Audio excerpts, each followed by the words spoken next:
Boss followed the cleaning lady to her home and saw her crying from hunger on top of the stove.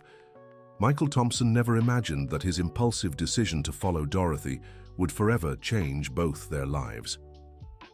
The 52-year-old businessman was used to making quick decisions in business, but nothing had prepared him for what he would see that afternoon. It happened when he noticed Dorothy had forgotten her wallet at the office. The 45-year-old woman had been cleaning his company for 5 years and never forgot anything. Concerned, he decided to personally take it to her home in the Hope Gardens neighborhood on the outskirts of Chicago. "Mrs. Dorothy must need this," he murmured to himself, grabbing his car keys. The drive to the neighborhood took longer than expected. The streets grew progressively narrower, and the asphalt gave way to uneven cobblestones. Michael had never visited that area and was surprised by the simple little houses, many with small shops in front.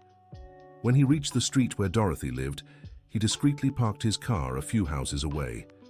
He didn't want to embarrass her by showing up unexpectedly. He decided to watch for a few moments before knocking on the door. That's when he saw through the slightly open kitchen window a scene that left him paralyzed. Dorothy was sitting on the stove, hugging her knees, crying silently. Her hands trembled, and she repeatedly brought one hand to her stomach, as if in pain. "My God," whispered Michael, unable to move. The kitchen was small and simple, with old cabinets and a refrigerator making a strange noise. On the sink, only a dirty glass and a plate with stuck-on rice leftovers. The stove where she sat seemed to be the only warm place in the house. Michael kept watching for a few more minutes, trying to understand what was happening. Dorothy slowly got up, opened the refrigerator, and stood still for a long time looking inside. Even from a distance, he could tell it was almost empty. She closed the refrigerator carefully, as if it made too much noise, and returned to the stove. This time, she lit one of the burners and stood there, just warming her hands. The simple gesture revealed a reality Michael had never imagined. "How did I never notice?" he murmured, feeling a tightness in his chest. Suddenly, he heard voices coming from the back of the house. 3 children appeared in the kitchen, apparently between 8 and 14 years old. The youngest, a girl with curly hair, approached Dorothy. "Aunt Dottie, I'm hungry," said the girl, pulling at the hem of her blue uniform. "I know, sweetheart. Auntie will figure something out," replied Dorothy, trying to smile and quickly wiping away her tears. "But you said that yesterday too," complained one of the boys, the oldest. Dorothy stood up and opened a cabinet. She took out a half-empty package of pasta and shook it, checking how much was left. She put it back and sighed deeply. "Let's do this. You all drink plenty of water now and wait just a little longer. Auntie is going out, and when I come back there will be good food for you, okay?" The children agreed, but Michael could see the resignation in their eyes. They were already used to this situation. Dorothy took an old cloth bag and went out the back door. Michael quickly returned to his car and saw her walking down the street with slow steps and hunched shoulders. She stopped at every corner, as if gathering courage to continue. Dear listener, if you're enjoying the story, please take a moment to like and especially subscribe to the channel. It really helps us who are just starting out. Now continuing. The businessman decided to follow her at a safe distance. Dorothy entered a small corner market and Michael parked where he could observe. Through the window, he saw his employee picking up some basic items, a bag of rice, eggs, a small piece of cheese.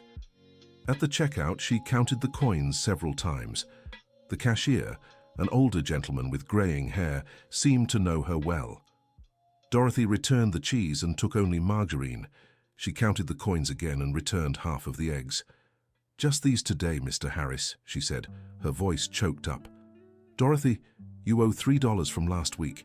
I can't let you have any more on credit," replied the man, visibly uncomfortable. "I know, Mr. Harris. Tomorrow I'll pay everything back, I promise. It's just for today, for God's sake." The shopkeeper looked around and sighed. He grabbed a bag of bread that was on sale and put it in with her groceries. "All right, but this is the last time. I have bills to pay too." "Thank you, Mr. Harris. God will bless you." Michael watched everything with a heavy heart. Dorothy left the market carrying a bag so light it seemed empty. On her way back, She stopped in front of a pharmacy and stared at the display window for a long time. When she arrived home, Michael decided to return to the office. He needed to process what he had seen. The entire way back, he couldn't get the image of Dorothy crying over the stove out of his mind. The next day, he arrived at the office earlier than usual. He wanted to observe Dorothy with new eyes. When she arrived, at 6 in the morning, sharp as always, she had the same usual smile on her face. "Good morning, Mr. Thompson," she greeted, as she did every day. "Good morning, Dorothy. How was your night?" "Very well, sir. Thank you for asking." But Michael now noticed details that had previously gone unnoticed. Dorothy was thinner, and her clothes seemed too loose. Her hands trembled slightly as she organized the cleaning supplies. During the morning, Michael pretended to work, but kept observing her routine. Dorothy cleaned every corner with extreme care, as if every movement were important. When lunchtime came, she didn't leave like the other employees. "Dorothy, aren't you going to lunch?" asked Michael. "Oh, no, sir. I brought a snack from home. I like to eat here in the quiet." Michael knew it was a lie. She hadn't brought anything from home. He watched from his office as she drank only water during the entire lunch break. In the afternoon, when everyone returned, Dorothy continued working with the same dedication. But Michael noticed she seemed dizzy and leaned against the walls when she thought no one was looking. That night, Michael couldn't sleep thinking about the situation. How could a person hide so much hardship? Why had she never asked for help? And most importantly, how had he, who considered himself a good boss, never noticed? The next morning, he decided to test a theory. He left an extra snack in the company break room with a note saying any employee could take it. Dorothy passed by the break room several times, looked at the snack but didn't touch it. During the week, Michael began paying attention to other details. Dorothy was always the first to arrive and the last to leave. Her uniforms, although always clean, were faded and patched in some places. She never asked for time off and had never missed work in 5 years. On Friday, Michael decided to approach the subject indirectly. "Dorothy, I need you to come to my office for a moment."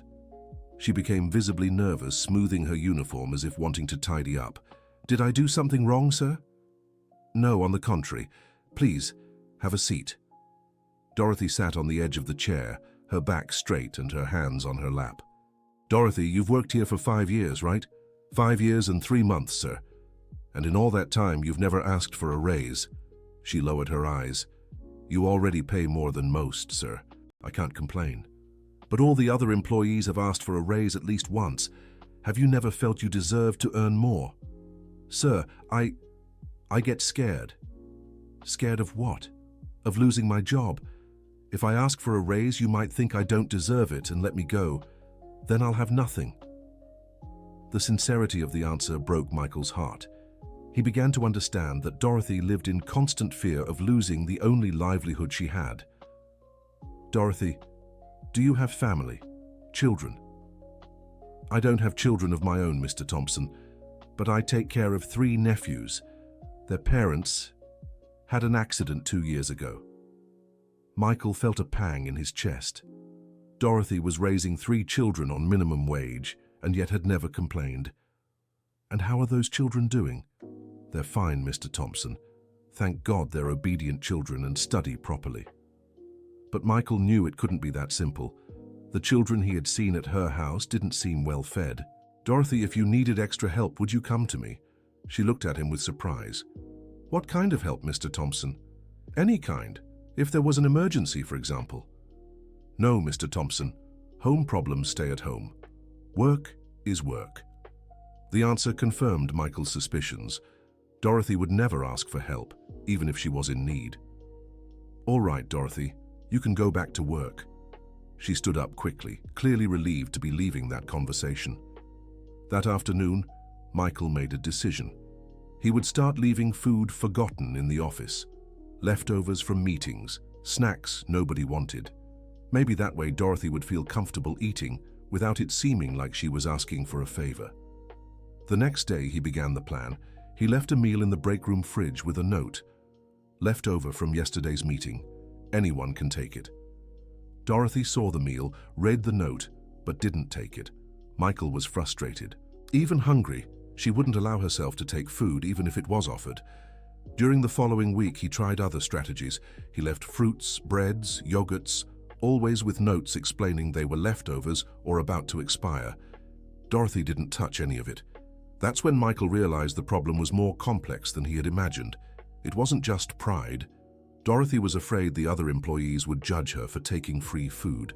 In fact, one of the administrative employees, Sharon, had made a nasty comment. "This story about forgotten food is very strange. Someone must be taking it home." Michael pretended not to hear, but he noticed Dorothy was nearby when Sharon said that.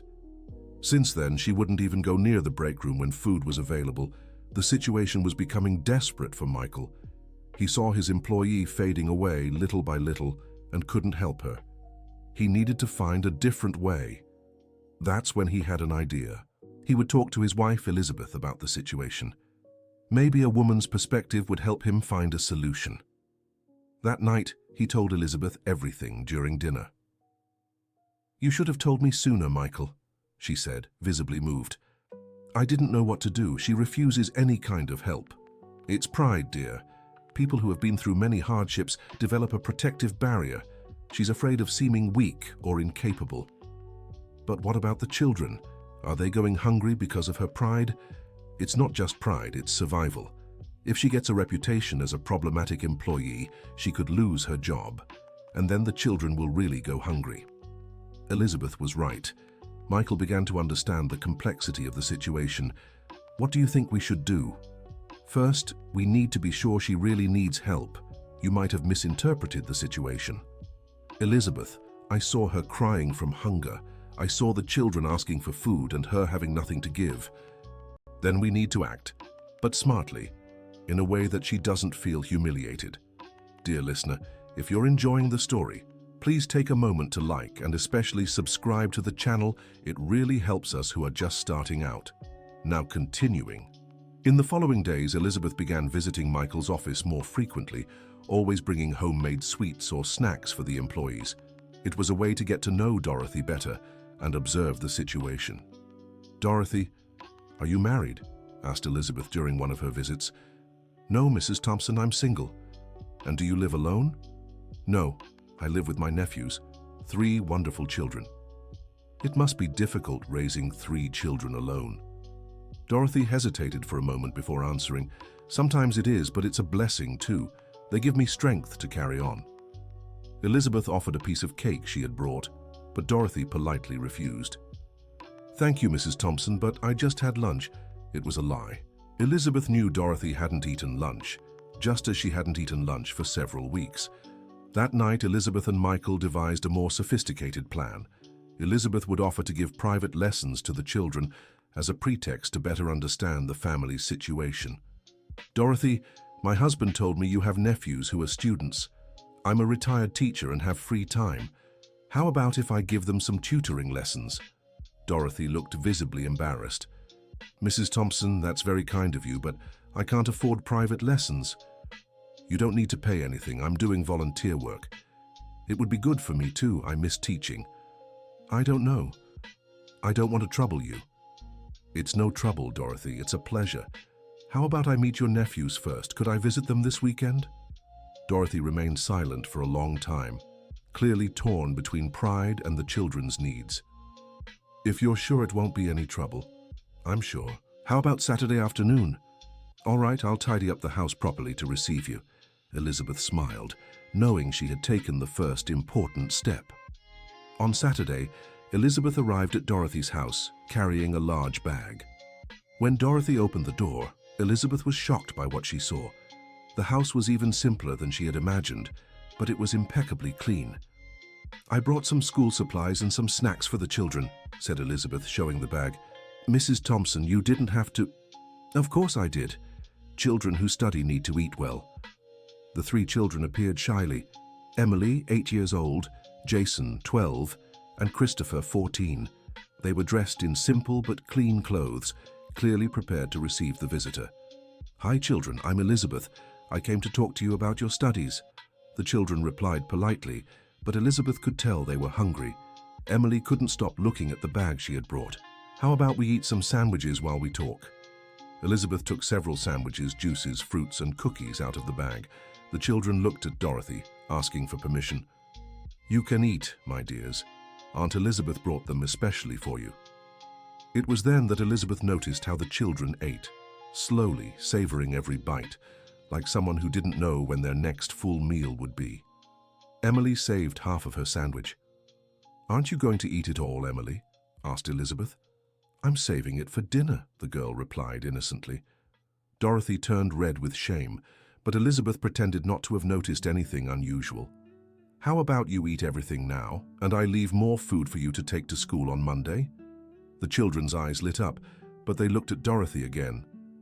"Aunt Dottie, can we?" asked Jason. "Yes, my dear." During the afternoon, Elizabeth managed to assess the children's academic level. Despite the difficulties at home, they were dedicated students. Jason was especially good at math, Christopher excelled in English, and Emily, despite her young age, already read very well. "You are very smart children," praised Elizabeth. "Aunt Dottie always says that studying is the only way to have a better life," said Christopher. Dorothy smiled, but Elizabeth noticed the sadness in her eyes. She was sacrificing herself completely to give opportunities to the children. When Elizabeth prepared to leave, she discreetly left a large bag in the kitchen. "Dorothy, I left some school supplies for the children, and there are some things in the kitchen that I won't use at home." "Mrs. Thompson, you don't have to." "Yes, I do. These children deserve to have everything I can offer." That night, Elizabeth told everything to Michael. "The situation is worse than we imagined, Michael. They are literally going hungry. The children save food for other meals. My God. And I was here worried about not embarrassing her. Now it's no longer a matter of embarrassment. It's a matter of survival. We need to act more directly." "But how?" "I will start giving lessons to the children regularly. Every week I will bring food, pretending it's snacks for studying. Little by little, they will get used to our help." "And at work?" "At work, you need to find a way to increase her salary without it seeming like a favor. Maybe a promotion?" Michael agreed. It was time to stop thinking so much and start acting. The following Monday, Michael called Dorothy into his office again. "Dorothy, I'm thinking of creating a new position at the company, cleaning supervisor." She looked at him confused. "But Mr. Thompson, I am the only cleaning person." "That's exactly why. You know the whole building. You know the needs of each department. You would be responsible for coordinating the cleaning more efficiently." "But I already do that, Mr. Thompson." "Exactly. That's why you deserve to be recognized with an official position and a better salary." Dorothy fell silent, processing the information. "How much better, Mr. Thompson?" "About $400 more per month." "What do you think?" Dorothy's eyes filled with tears. "Mr. Thompson, I don't know what to say." "Say you accept." "I accept." "Thank you very much, Mr. Thompson.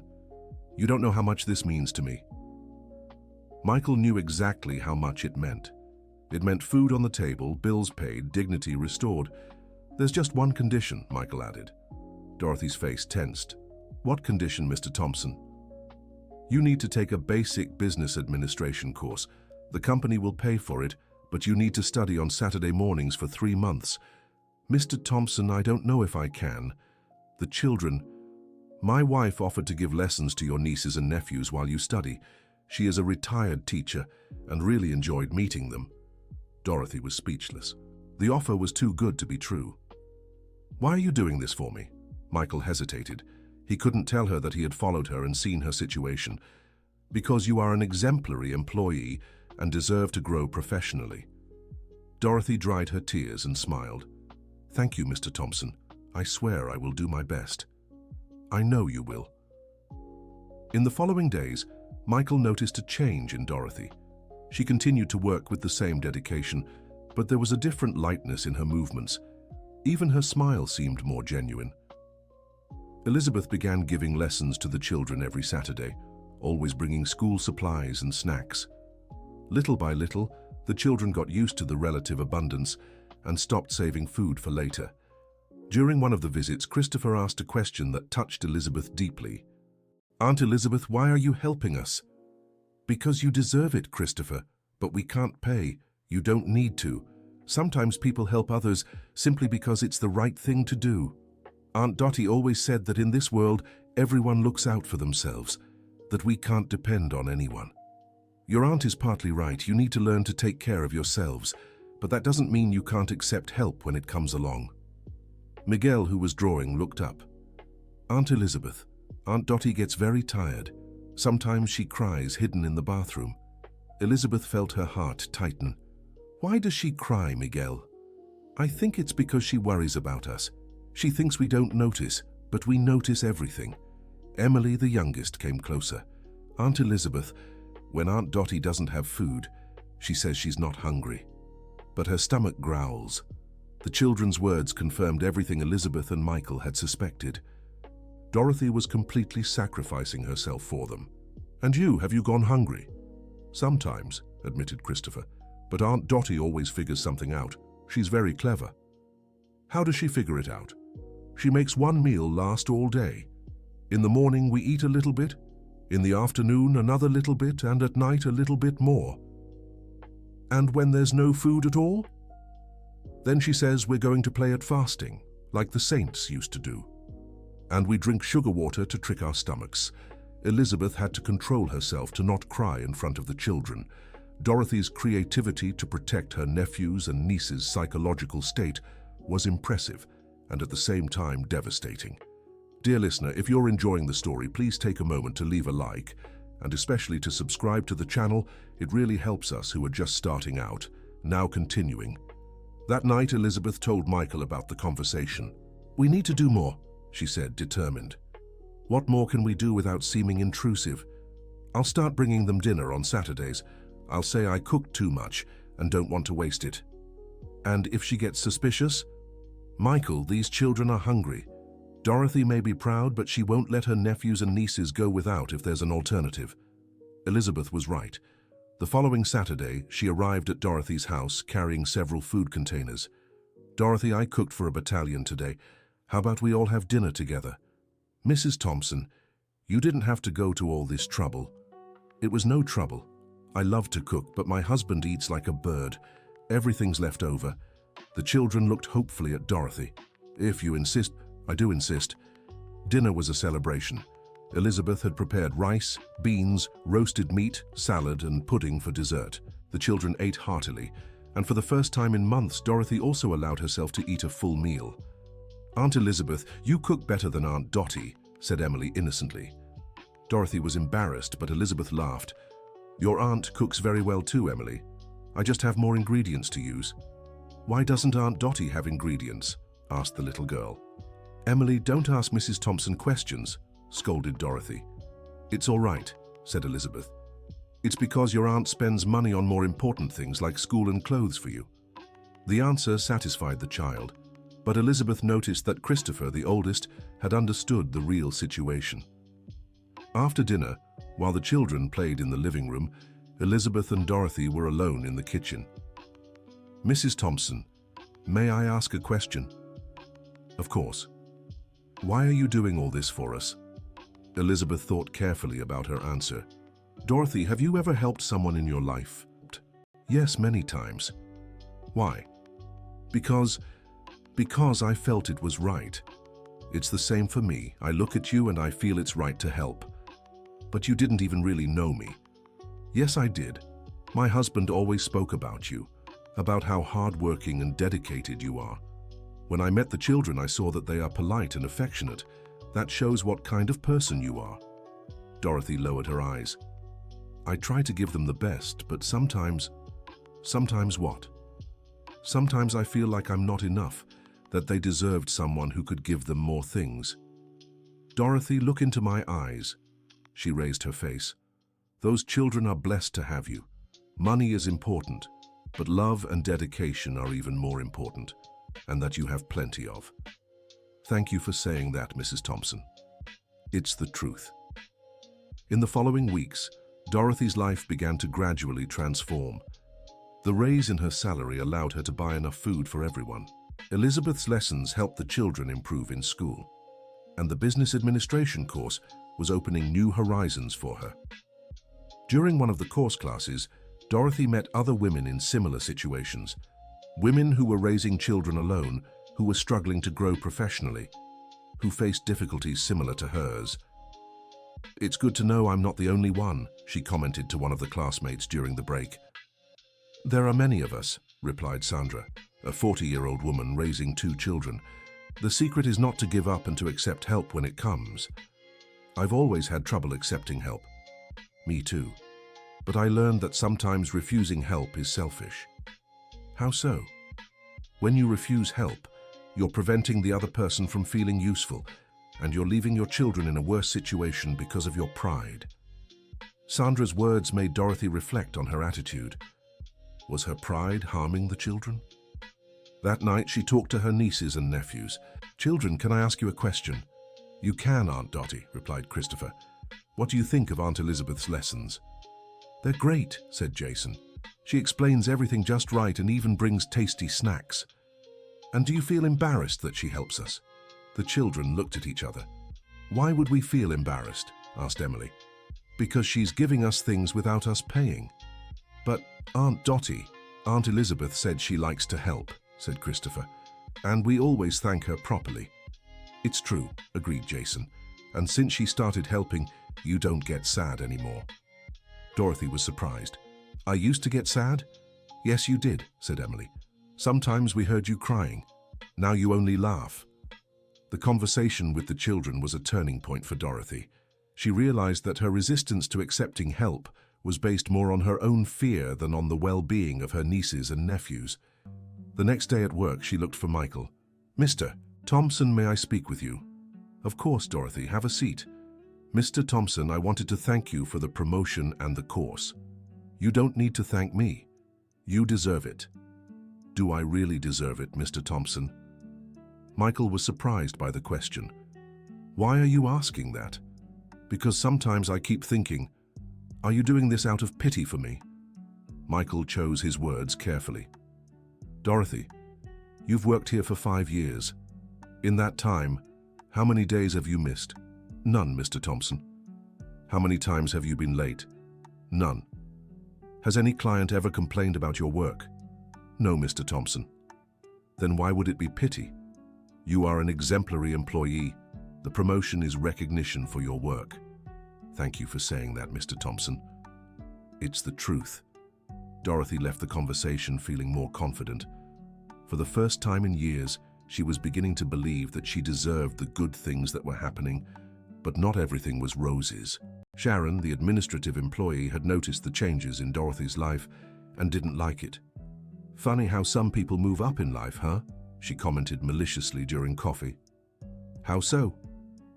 asked Richard, another employee. Dorothy suddenly became a supervisor. Must have her methods. "Sharon, that's none of your business," Richard scolded. "Isn't it?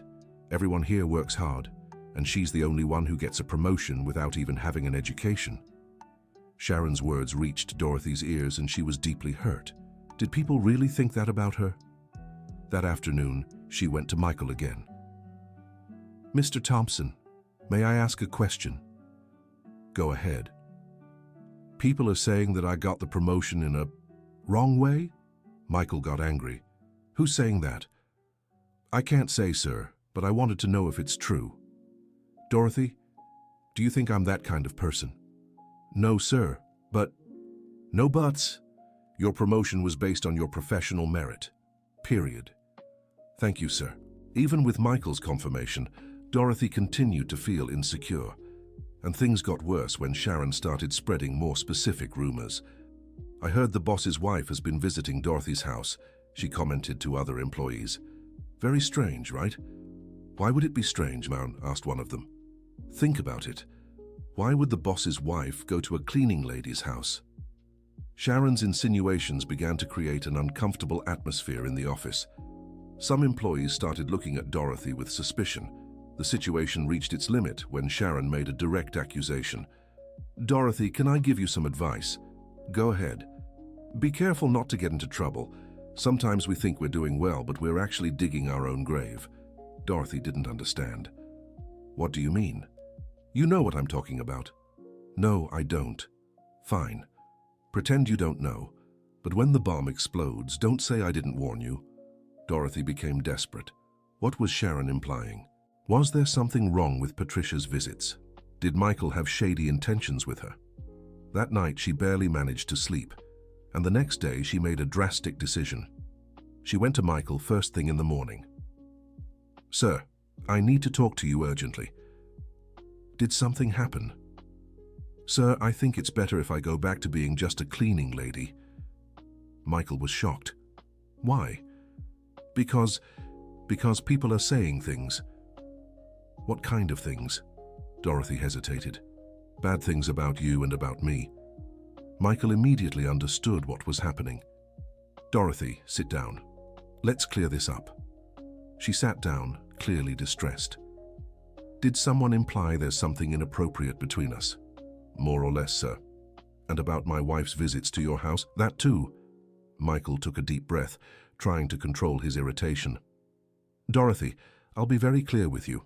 My wife visits your house because she enjoys tutoring your nephews. Period. I promoted you because you're an excellent employee. Period. There's nothing inappropriate in any of these situations." "I know, sir. But the people saying these things are jealous and ill-intentioned. Are you going to let them destroy your opportunity to grow?" Dorothy fell silent. "Dorothy, look at me." She raised her eyes. "Do you want to keep being a supervisor?" "I do." "Do you like my wife's lessons for your nephews?" "I like them very much. The children are learning so much. Then why would you give all that up because of gossip?" "Because I'm afraid, sir." "Afraid of what?" "Of losing everything again." The answer was like a punch to Michael's stomach. He realized Dorothy had lost important things in the past and now lived in constant fear of losing again. "Dorothy, have you ever lost a job because of gossip?" She nodded. "Tell me what happened." "It was about 6 years ago. I worked for a family.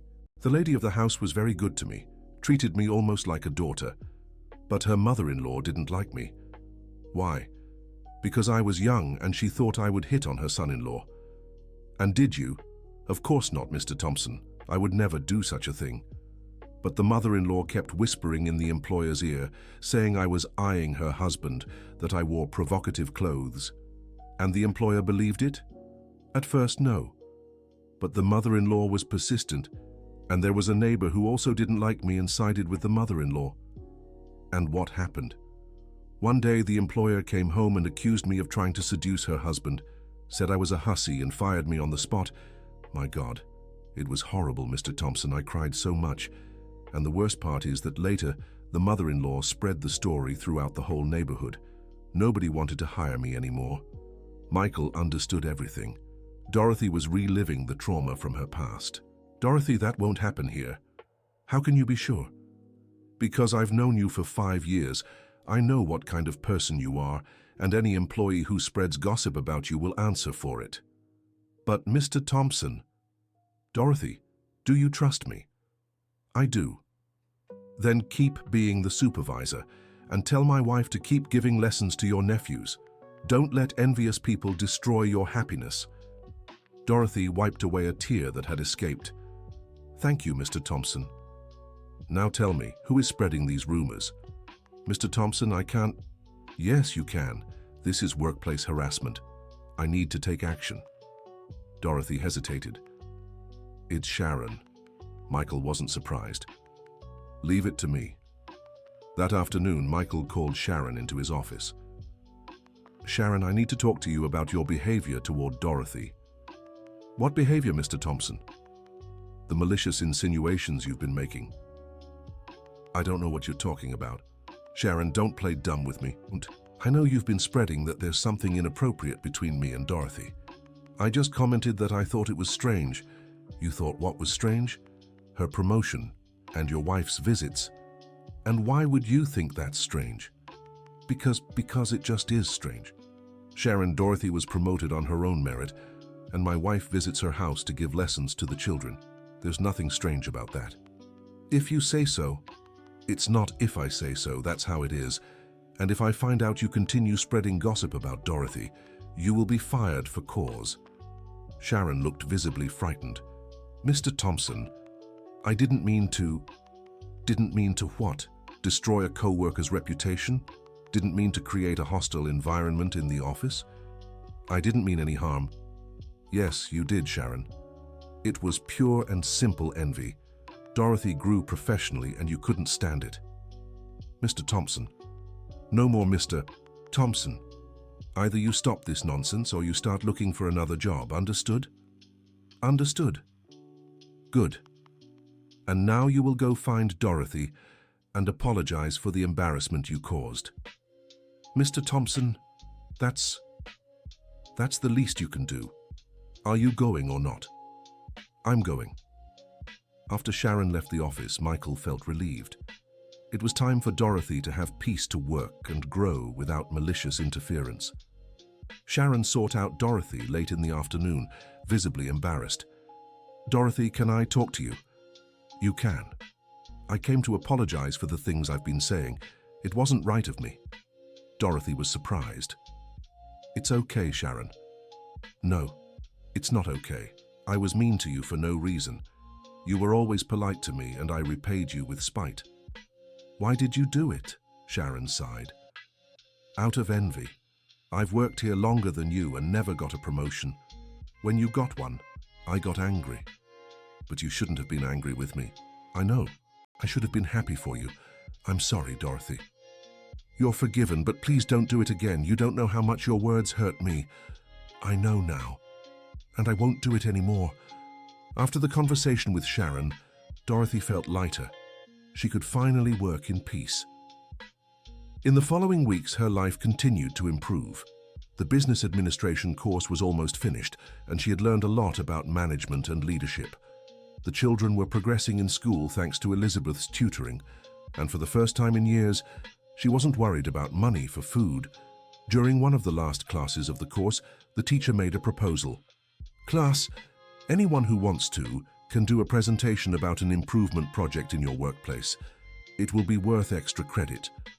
Dorothy decided to accept the challenge. She prepared a presentation about how to optimize the cleaning processes in Michael's office. On the day of the presentation, she was nervous but determined. Good afternoon. My name is Dorothy Smith, and I will talk about process optimization in the cleaning and maintenance area. For 15 minutes, she explained in detail how it was possible to improve cleaning efficiency, reduce costs, and improve service quality. She talked about schedules, task distribution, material control, and employee training. When she finished, the room was silent for a few seconds. Then, her classmates began to applaud. Congratulations, Dorothy, said the teacher. Your presentation was excellent. You have a very clear and practical vision for your field. Thank you, teacher. Have you ever thought about getting a college degree in business administration? The question took Dorothy by surprise. No, teacher, I never thought about it. You should think about it. You have the potential to go very far. The teacher's words kept echoing in Dorothy's mind for the rest of the week. Did she really have what it takes to go to college? On Saturday, during the children's tutoring session, she told Elizabeth about the presentation. That's wonderful, Dorothy. I'm sure you did very well. The teacher said I should go to college. And why wouldn't you? Elizabeth, I'm 45 years old. Isn't it too late? Too late for what? To learn? To grow? It's never too late. But what about the children? And my job? There are night courses. And the children are older now. They can manage on their own a few nights a week. Dorothy became thoughtful. Do you really think I could do it? I'm absolutely certain. You are one of the most intelligent and determined women I know. But I don't have the money to pay for college. There are scholarships, student loans. Where there's a will, there's always a way. The conversation with Elizabeth planted a seed in Dorothy's mind. For the first time in her life, she began to dream beyond immediate survival. On Monday, she went to see Michael. Mr. Thompson, can I talk to you about an idea? Of course. In the course I'm taking, I presented a project to improve processes here at the company. The teacher liked it very much.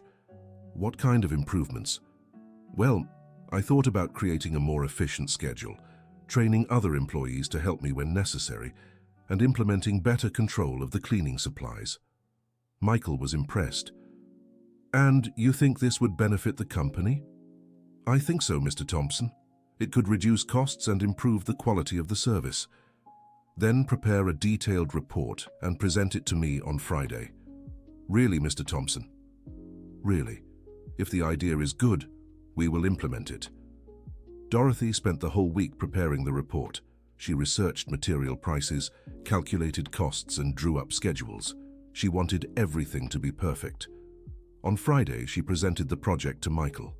He was impressed with the level of detail and the feasibility of the proposals. "Dorothy, this work is excellent. Thank you, Mr. Thompson. I'm going to implement all of these suggestions, and I have a proposal for you." "What proposal?" "What if you became the general services manager for the entire company? Not just cleaning, but maintenance, security, reception." Dorothy nearly fell off her chair. "Mr. Thompson, I don't know if I'm capable of that." "I know you are. But to take on this position, you would need to complete a college degree." "College?" "That's right. The company would pay for the course, you would study at night, and when you graduated, you would take on the position permanently." Dorothy was speechless. "What do you say?" "Mr. Thompson, this is a dream, but I'm afraid I won't be able to keep up." "Dorothy, you kept up with the technical course without any problems. Why wouldn't you be able to keep up with college?" "Because it's different. It's harder." "It is harder, but you are also more prepared now." Dorothy thought of the children, of the stability she had finally achieved, of the fear of risking everything again. "Can I think about it for a bit?" "Of course, but don't think too long. Opportunities like this don't come along every day." That night, Dorothy talked to her nieces and nephew about the proposal. "What do you think? Should your aunt go to college?" "Of course you should," said Christopher. "You are super smart. But don't you think it will be difficult? I'll have to study some nights during the week." "Aunt Dottie, we're already big," said Jason. "We can take care of ourselves some nights." "It's true," agreed Emily. "And Aunt Elizabeth can help us if we need it." The children's unanimity surprised Dorothy. She had expected more resistance. "Are you sure?" "Sure," said Christopher. "You've always taken care of us. Now it's time for us to take care of you, too." Her oldest nephew's words touched Dorothy's heart deeply. The children were growing up and understanding the importance of the sacrifices she had made for them. "Then it's decided. I will accept Mr. Thompson's proposal." The children celebrated as if it were Christmas Eve. On Monday, Dorothy sought out Ricardo with her answer. "Mr. Thompson, I accept the proposal." "Great. I'll arrange your enrollment in college." "Mr. Thompson, can I ask one more question?" "Go ahead." "Why are you doing all this for me?" Ricardo had prepared for this question, but still hesitated. "Dorothy, can I be honest with you?" "Of course." "At first, it was because I realized you are an exceptional employee who deserved recognition. And now it's because I admire your strength and determination. You raised 3 wonderful children, worked honestly for years, never gave up even when things got tough. People like that deserve every opportunity in the world." Dorothy felt her eyes fill with tears. "Thank you, Mr. Thompson. You changed my life." "You changed your own life.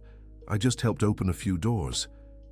In the months that followed, Dorothy's life was completely transformed. She started night classes for a degree in business administration and discovered she had a much easier time with her studies than she had imagined. Elizabeth continued helping with the children, who were also making great progress in school. At work, she gradually took on more responsibilities, preparing for the manager position. Her colleagues, who had initially doubted her ability, came to respect and admire her. During her first year of college, Dorothy discovered she had a special aptitude for managing people and resources.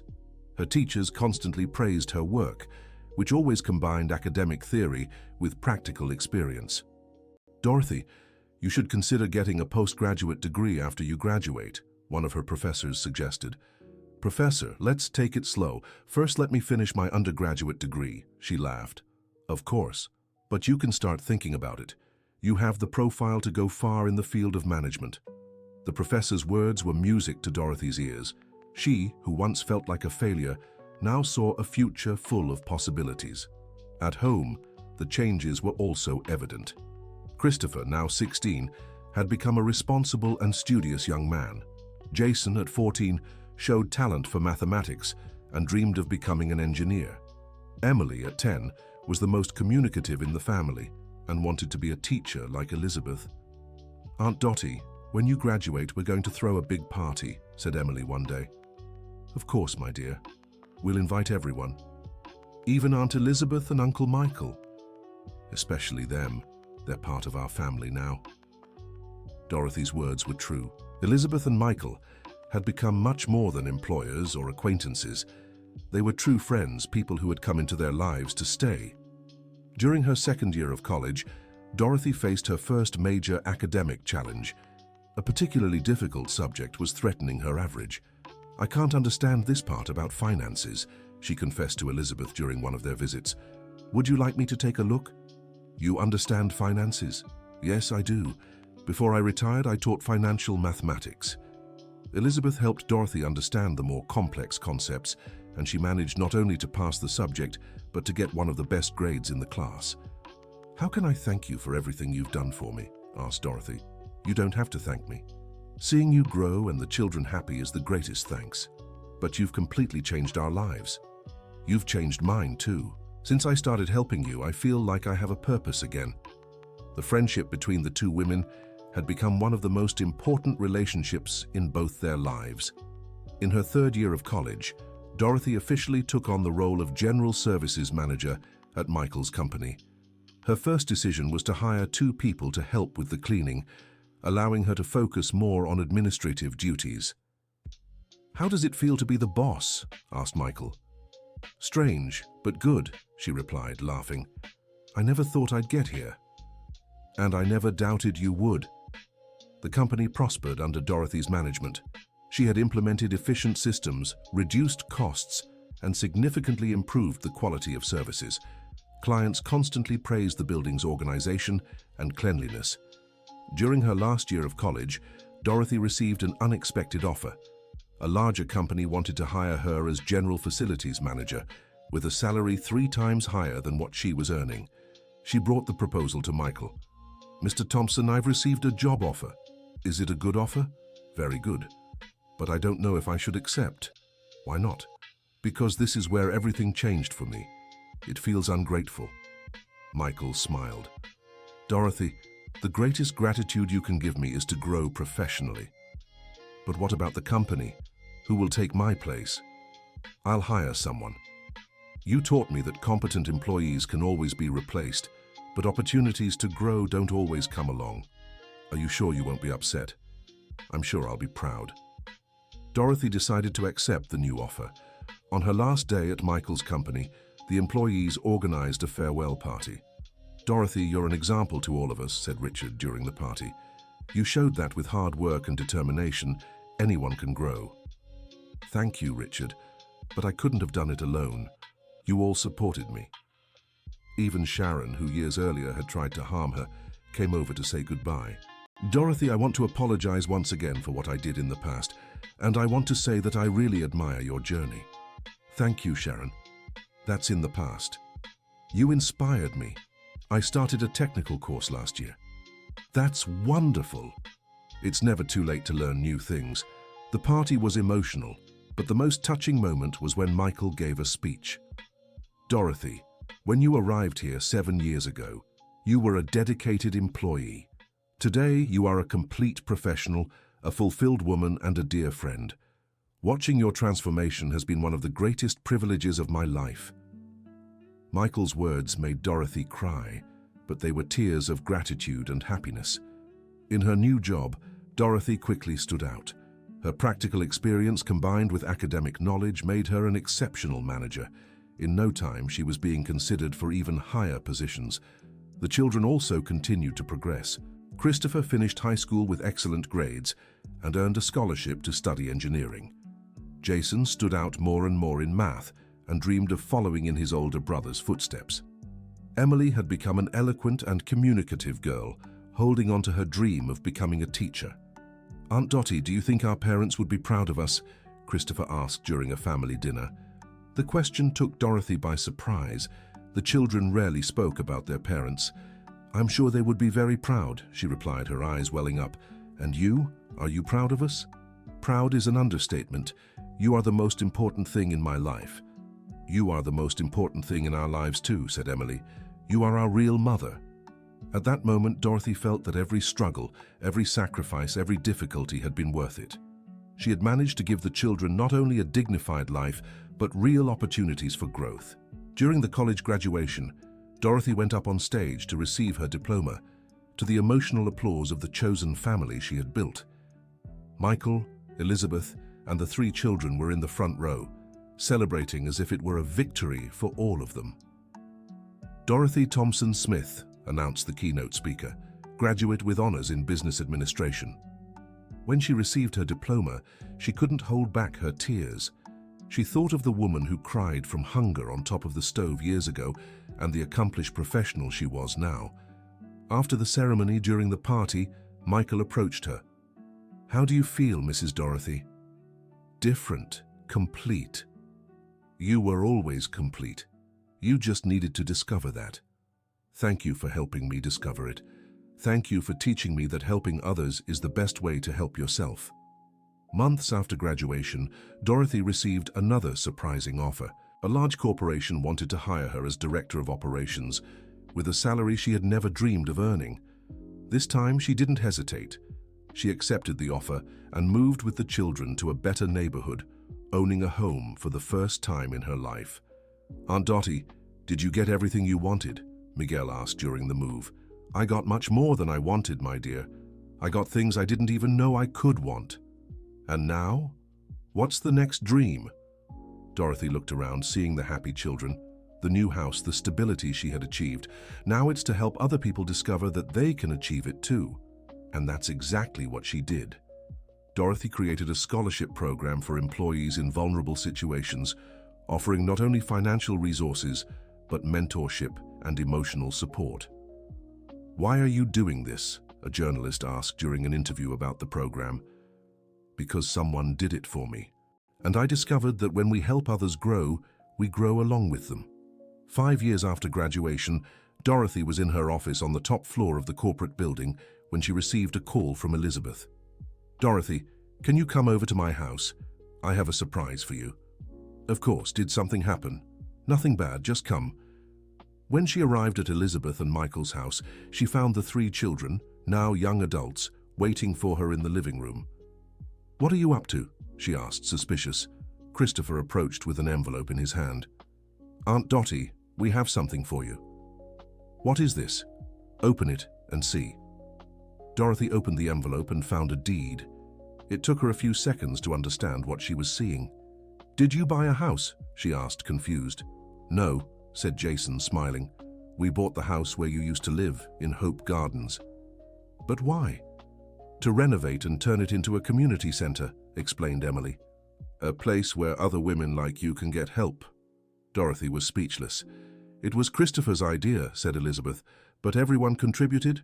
Jason did the architectural design, Emily developed the educational program, and Michael and I helped with the funding.